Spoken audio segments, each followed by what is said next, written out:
Bangladesh is burning again. Bangladesh మళ్ళీ తగలబడిపోతుంది. By the way, ఈ దేశాన్ని ఎవరో బయట నుంచి వచ్చి తగలబెట్టట్లేదు. అక్కడి ముస్లిం రాడికల్ యువకులే దేశాన్ని తగలబెడుతున్నారు. షేక్ హసీనా పవర్లో ఉన్నప్పుడు ఆమెకు అగెన్స్ట్గా స్టూడెంట్స్ అంతా కలిసి ప్రొటెస్ట్ చేసినప్పుడు నిజంగా ఆ దేశంలో యువకులకు అన్యాయం జరిగింది కావచ్చు అనుకున్నాము. కానీ ఇప్పుడు షేక్ హసీనా పవర్లో లేదు. ఇదిగో ఈ చేతకాని ముసలోడు ఉన్నాడు. వీడు అక్కడి యువతకి, స్టూడెంట్స్కి ఫేవరెట్. వీడు గత దాదాపు 2 సంవత్సరాల నుంచి పవర్లో ఉన్నాడు. అయినా కూడా ఇప్పుడు మళ్ళీ ఆ దేశంలో ఎప్పుడూ లేని విధంగా ప్రొటెస్టులు జరుగుతున్నాయి. దారుణమైన విషయం ఏమిటంటే ఆ దేశంలో ప్రొటెస్టులు జరిగిన ప్రతిసారి అక్కడి ముస్లిం రాడికల్స్ హిందువుల్ని టార్గెట్ చేస్తారు. ప్రీవియస్లో వందల మంది హిందూ ఇళ్లను తగలబెట్టి గుళ్లను కూడా కూల్చేశారు. హిందూ మహిళల్ని టార్గెట్ చేసి బలాత్కారం చేశారు. ఈసారి వీళ్ళు అన్ని లిమిట్స్ని క్రాస్ చేసి ఒక అమాయకుడైన హిందూ యువకుణ్ణి బ్లాస్ఫేమీ చేశాడు అనే ఫేక్ అలిగేషన్ వేసి రోడ్డు పైన వందల మంది కలిసి అతన్ని దారుణంగా కొట్టి బతికుండగానే తగలబెట్టారు. ఆ వీడియో చూడడానికి ఎంత దారుణంగా ఉంది అంటే నేను ఇక్కడ మీకు చూపించలేను. అయితే ఈ రాడికల్స్ ఆ హిందూ యువకుణ్ణి తగలబెట్టి ఏ విధమైన స్లోగన్స్ చేశారో తెలుసా? ఒకసారి మీరే వినండి.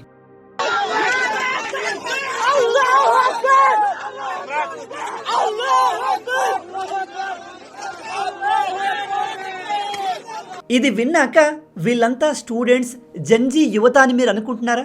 వీళ్ళంతా బ్రెయిన్ వాష్ చేయబడ్డ యంగ్ ఉగ్రవాదులు. ఈ ముస్లిం రాడికల్ ఉగ్రవాదుల టార్గెట్ ఒకటే, హిందువులు అండ్ హిందువులు మెజారిటీగా ఉన్న భారతదేశం. నిజం చెప్తున్నాను, మన దేశంలో ఉన్న హిందువులు మేల్కోకపోతే రేపు భారత్కి ఇదే పరిస్థితి వస్తుంది. ఈ రాడికల్స్ చాలా క్లియర్గా ఉన్నారు.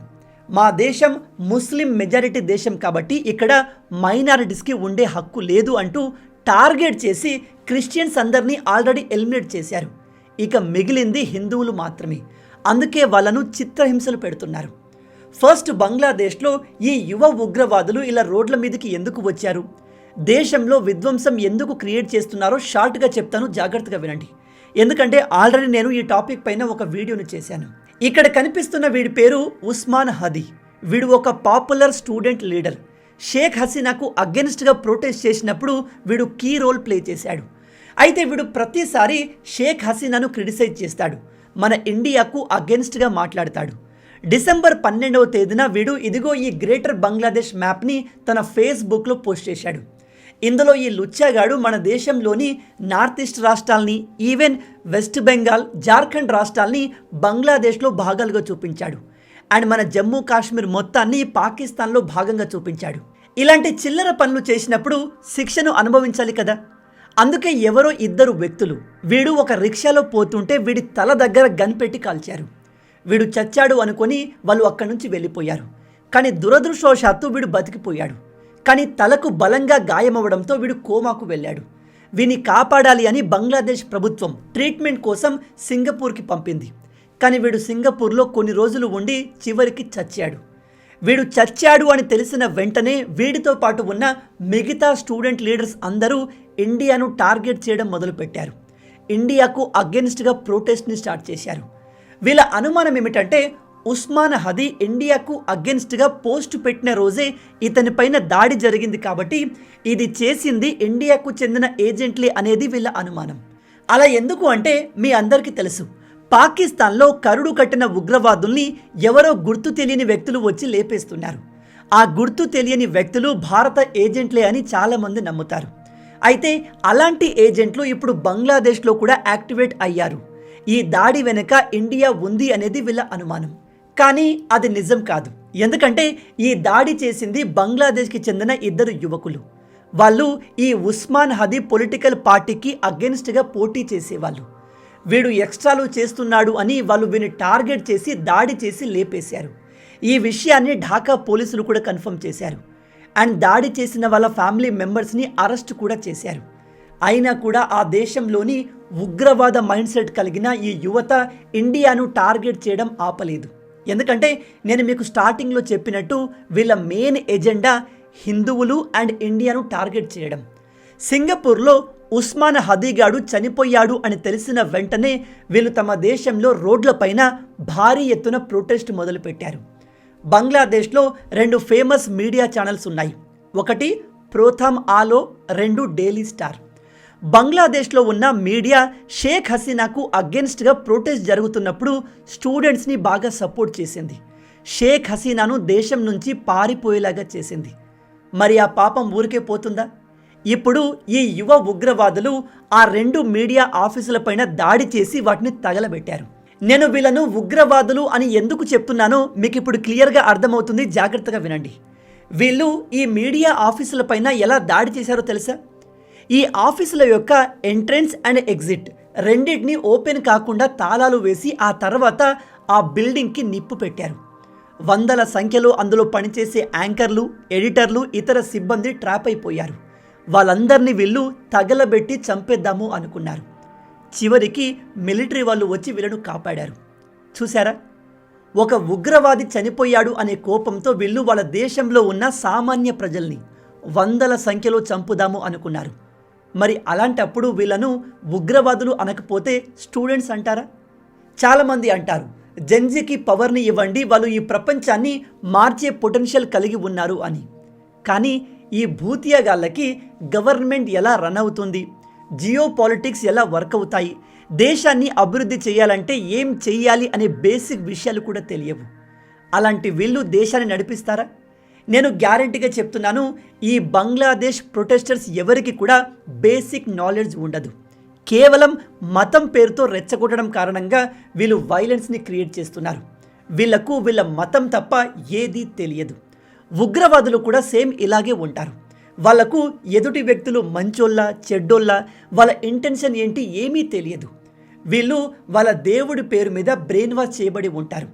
ఇతర మతస్థులపైన దాడి చేసి చంపిన ఆ ప్రాసెస్లో వీళ్ళు చనిపోయినా మేము స్వర్గానికి వెళ్తాము, మాకు 72 మంది కన్యలు లభిస్తారు అని ఆశతో వీళ్ళు ఉగ్రవాదులుగా మారతారు. కేవలం వీళ్ళే కాదు, ప్రపంచవ్యాప్తంగా ఉన్న ఇస్లాం ఉగ్రవాదుల మైండ్ సెట్ ఇలాగే ఉంటుంది.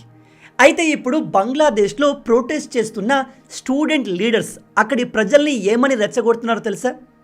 ఇండియాకు చెందిన నార్త్ ఈస్ట్ రాష్ట్రాలన్నింటినీ మనం ఆక్యుపై చేయాలి, వాటిని బంగ్లాదేశ్లో కలుపుకొని గ్రేటర్ బంగ్లాదేశ్ క్రియేట్ చేయాలి అని చెప్తున్నారు. వీళ్ళు ఎంత పిచ్చోళ్ళు అంటే, మేము రోడ్డుపైకి వచ్చి ప్రొటెస్ట్ చేసి బంగ్లాదేశ్ గవర్నమెంట్ని కూల్చేశాము, సేమ్ ఇలాగే బార్డర్ దాకా వెళ్ళి ఇండియాను కూడా ఆక్యుపై చేయొచ్చు అనుకుంటున్నారు. కానీ అక్కడ ఉండేది భారత ఆర్మీ. దేశ భద్రత, నేషనల్ సెక్యూరిటీకి థ్రెట్గా ఉంటే వీళ్ళు బార్డర్ ఏరియాకు వచ్చే వేల మందిని ఒకేసారి లేపేయడానికి భారత ఆర్మీ ఏమాత్రం వెనకాడదు. అది ఈ చిల్లరగాళ్ళకి అర్థం కావట్లేదు. అయితే ఇప్పుడు వీళ్ళు ఇండియాను ఏమీ చేయలేక ఆ దేశంలో ఉన్న హిందువుల్ని టార్గెట్ చేస్తున్నారు. ఈ దీపు చంద్రదాస్ ఒక ఫ్యాక్టరీలో పనిచేసే యువకుడు. ఇతని వయసు కేవలం 27 సంవత్సరాలు మాత్రమే. అయితే ఇతనికి ఆ ఫ్యాక్టరీలో పనిచేసే ఒక వ్యక్తితో కాస్త చిన్న గొడవ జరిగింది. అది దేవుడికి సంబంధించిన గొడవ కానే కాదు, వేరే ఇష్యూ. అయితే ఇతనితో గొడవపడ్డ వ్యక్తి కావాలనే ఈ చంద్రదాస్ అల్లాని అవమానించాడు, మన దేవుణ్ణి అవమానించాడు అని ఒక రూమర్ క్రియేట్ చేసి ఈ ప్రొటెస్ట్ చేస్తున్న చిల్లర్నా కొడుకులకు చెప్తే వాళ్ళంతా వచ్చి ఇతన్ని రోడ్డుపైకి లాక్కెళ్ళి విచ్చలవిడిగా ఇష్టం వచ్చినట్టుగా కొట్టారు. కొందరైతే వాళ్ళ దేవుడి పేరు చెబుతూ ఇతని ఛాతీ పైన ఎగురుతున్నారు. తన బట్టల్ని చింపేసి కొట్టి బతికుండగానే చెట్టుకు వేలాడదీసి తగలబెట్టారు. ఆ వీడియో చూస్తే అసలు వీళ్ళు మనుషులేనా అనిపిస్తుంది. చుట్టూ ఉన్న రాడికల్స్ మొత్తం సినిమా చూసినట్టుగా చూస్తూ ఎంజాయ్ చేశారు. ఫోన్స్లో వీడియోని రికార్డ్ చేశారు. ఇది వీళ్ళ మైండ్ సెట్. కేవలం బంగ్లాదేశ్లోనే కాదు, వీళ్ళు పాకిస్తాన్లో అలాగే బిహేవ్ చేశారు, ఆస్ట్రేలియాలో జరిగిన దాడిలో కూడా అలాగే బిహేవ్ చేశారు, గాజాలో ఇలాగే బిహేవ్ చేస్తున్నారు, అండ్ మన ఇండియాలో కూడా ఫ్యూచర్లో ఇలాగే బిహేవ్ చేస్తారు, అందులో డౌటే లేదు. ఇక్కడ మేల్కోవాల్సింది హిందువులు. మనం ఇలాగే మేము సెక్యులర్ వాదులము, అన్ని మతాల్ని ఈక్వల్గా చూస్తాము, అందరితో సమానంగా ఉంటాము అని ఆలోచనలో ఉంటే వాళ్ళు మాత్రం చాలా క్లియర్గా ఉన్నారు. మేము వేరే ఏ దేవుణ్ణి నమ్మము, మా దేవుడే మాకు గొప్ప, మా దేవుణ్ణి ఎవరైనా ఏదైనా అంటే మేము ఊరుకోము అనే మైండ్ సెట్తో క్లియర్ గోల్తో ఉన్నారు. నాకోటి అర్థం కాదు, ఈవెన్ మన దేశంలో కూడా వాళ్ళ దేవుణ్ణి ఏదైనా అంటే వాళ్ళు ఊరుకోరు, గవర్నమెంట్ని కూడా పట్టించుకోరు. కానీ మనం ఎందుకు మన హిందూ దేవుళ్లను ఎవరు అవమానించినా పట్టించుకోము? అలాంటి వాళ్ళను కాపాడడానికి గవర్నమెంట్ కూడా ముందుకు వచ్చేస్తుంది. అంటే సెక్యులరిజం కేవలం వీక్ మైండ్ సెట్ కలిగిన హిందువులకు మాత్రమేనా? అన్ని మతాలు సమానమని మనం నమ్ముతున్నాము. మరి వాళ్ళు నమ్ముతున్నట్టుగా మీకు అనిపిస్తుందా? మన భారత ప్రభుత్వం ఈ బంగ్లాదేశ్ విషయంలో ఇకనైనా మేల్కొంటే బాగుంటుంది.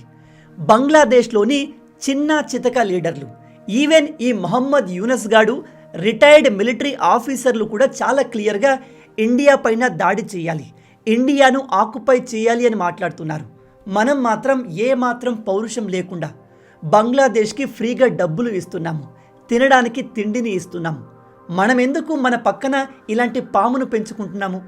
2016 రిపోర్ట్స్ ప్రకారం మన దేశంలో దాదాపు 2 కోట్ల మంది ఇల్లీగల్ బంగ్లాదేశీలు ఉంటున్నారు. ఇప్పుడు 10 సంవత్సరాలు దాటిపోయింది. వాళ్ళ సంఖ్య 10 కోట్ల వరకు చేరి ఉంటుంది. ఇది ఇలాగే కొనసాగితే ఏదో రోజు ఈ బంగ్లాదేశ్ వాళ్ళే ఇండియాను తగలబెడతారు. మీరు గమనించండి, మన హైదరాబాద్, చెన్నై, బెంగుళూరు, నార్త్లో అయితే వెస్ట్ బెంగాల్ రాష్ట్రం మొత్తంలో అండ్ ఢిల్లీ, నోయిడా లాంటి ప్రాంతాల్లో లక్షల మంది ఇల్లీగల్ బంగ్లాదేశీలు ఉన్నారు.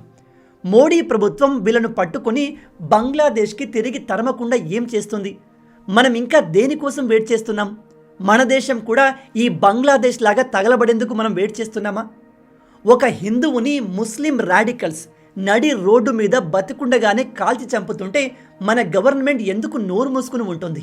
అలాగే మన దేశంలో 24 గంటలు గాజా ముస్లిమ్స్ కోసం పోరాడే వాళ్ళు హిందూస్ కోసం ఎందుకు మాట్లాడరు? ఇప్పుడు మీకు అర్థమైందా వాళ్ళ గోల్స్ ఎంత క్లియర్గా ఉన్నాయో? అండ్ ఇంకో విషయం, బంగ్లాదేశ్లో హిందువులు చాలా తక్కువ సంఖ్యలో ఉన్నారు. వాళ్ళను అక్కడి ముస్లిం జిహాదీలు బతకనివ్వరు. కాబట్టి బంగ్లాదేశ్ అండ్ పాకిస్తాన్లో మిగిలి ఉన్న హిందువులందరినీ తిరిగి ఇండియాలోకి రప్పించుకోవాలి. వాళ్ళంతా తిప్పి కొడితే 1 కోటి మంది కూడా ఉండరు. పైగా వాళ్ళు హిందువులు కాబట్టి ఉగ్రవాదులుగా మారే అవకాశం లేదు. ఇప్పుడు మీలో కొంతమంది ముందుకు వచ్చి, ఎందుకు బ్రదర్, మన దేశంలో ఉన్న ప్రజలకే ఇప్పుడు దిక్కు లేదు, ఆ దేశంలో ఉన్న హిందువులు మన ఇండియాలోకి ఎందుకు రావాలి, మనం ఎందుకు తెప్పించుకోవాలి, ఒకవేళ అక్కడి నుంచి ప్రజల్ని తెప్పించుకుంటే ముస్లింలు కూడా రావచ్చు అని చెప్పొచ్చు కదా అంటారు. అలాంటి డేర్ దిమాగాలకు చెప్తున్నాను, పాకిస్తాన్ అండ్ బంగ్లాదేశ్ 2 ముస్లిం దేశాలు, ఎగ్జాక్ట్గా చెప్పాలంటే రాడికల్ ముస్లిం దేశాలు. అలాంటప్పుడు ఆ దేశంలో ముస్లింలకు ఏం ప్రాబ్లం ఉంటుంది? అక్కడి రాడికల్స్ ఆ దేశంలో ఉన్న హిందువుల్ని బతకనివ్వట్లేదు, టార్గెట్ చేసి దాడులు చేస్తున్నారు. అందుకే అక్కడి హిందువుల్ని మన ఇండియాకు రప్పించుకొని వాళ్ళను కాపాడడంలో ఎటువంటి తప్పు లేదు.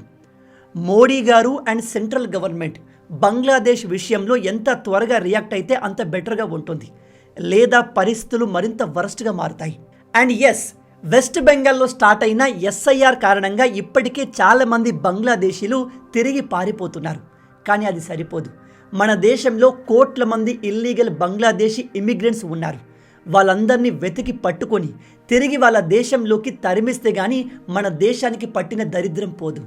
ఆల్రెడీ ఇలాంటి ఇల్లీగల్ ఇమిగ్రెంట్స్ ఇష్యూ కారణంగా ఇంగ్లాండ్ ప్రజెంట్ కంప్లీట్ ఒక ముస్లిం కంట్రీగా మారింది. యూరప్లో చాలా దేశాలు ఇల్లీగల్ ముస్లిం ఇమిగ్రేషన్ కారణంగా సఫర్ అవుతున్నారు. సేమ్ పరిస్థితి అమెరికాది కూడా. కానీ ఇప్పుడు ఆ దేశంలోని క్రిస్టియన్స్ అంతా తిరగబడుతున్నారు, తమ దేశాన్ని కాపాడుకోవడానికి ముందుకు వస్తున్నారు. మన దేశం కూడా ఇప్పుడే జాగ్రత్త పడితే బాగుంటుంది. ఇజ్రాయిల్ అనేక సంవత్సరాలుగా ఈ రాడికల్స్తో పోరాడుతుంది. అండ్ మెల్లగా ఇప్పుడు ఇజ్రాయెల్ చెప్పే మాటల్ని ప్రపంచం రియలైజ్ అవుతుంది. పరిస్థితులు ఇలాగే కంటిన్యూ అయితే నాకు తెలిసి 3వ ప్రపంచ యుద్ధం రిలీజియన్ కారణంగా జరిగే అవకాశం ఉంది. ఇక్కడ మీకు షాకింగ్ విషయం చెప్పనా?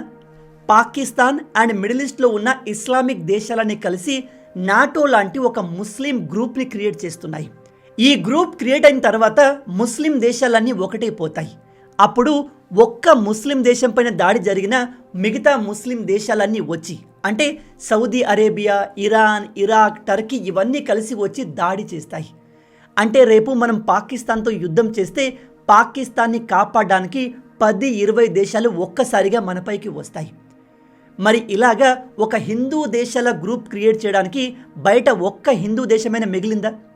అసలు బయట హిందూ దేశమే లేనప్పుడు మన దేశం సెక్యులర్ దేశంగా ఎందుకు ఉంది? విచిత్రమైన విషయం ఏమిటంటే, ఏ దేశంలో అయితే ముస్లిమ్స్ మెజారిటీగా ఉంటారో ఆ దేశాన్ని ప్యూర్ ఇస్లామిక్ దేశంగా ప్రకటిస్తారు. వాళ్ళు సెక్యులరిజానికి అసలు వాల్యూ ఇవ్వరు. వేరే మతాన్ని తమ దేశంలోకి రానివ్వరు. అండ్ వేరే మతాల వాళ్ళు తమ దేశంలోకి వచ్చినా వాళ్ళకు పర్మనెంట్ సిటిజన్షిప్ ఇవ్వరు. కానీ మన భారత్ హిందూ మెజారిటీ దేశం అయినప్పటికీ మనం సెక్యులర్స్. వెస్టర్న్ దేశాలు కూడా సెక్యులరిజంని యాక్సెప్ట్ చేశాయి అండ్ ఇప్పుడు దానికి అనుభవిస్తున్నాయి. ఇప్పుడు మీరు చెప్పండి, మన భారత ప్రభుత్వం ఏం చేస్తే బాగుంటుంది?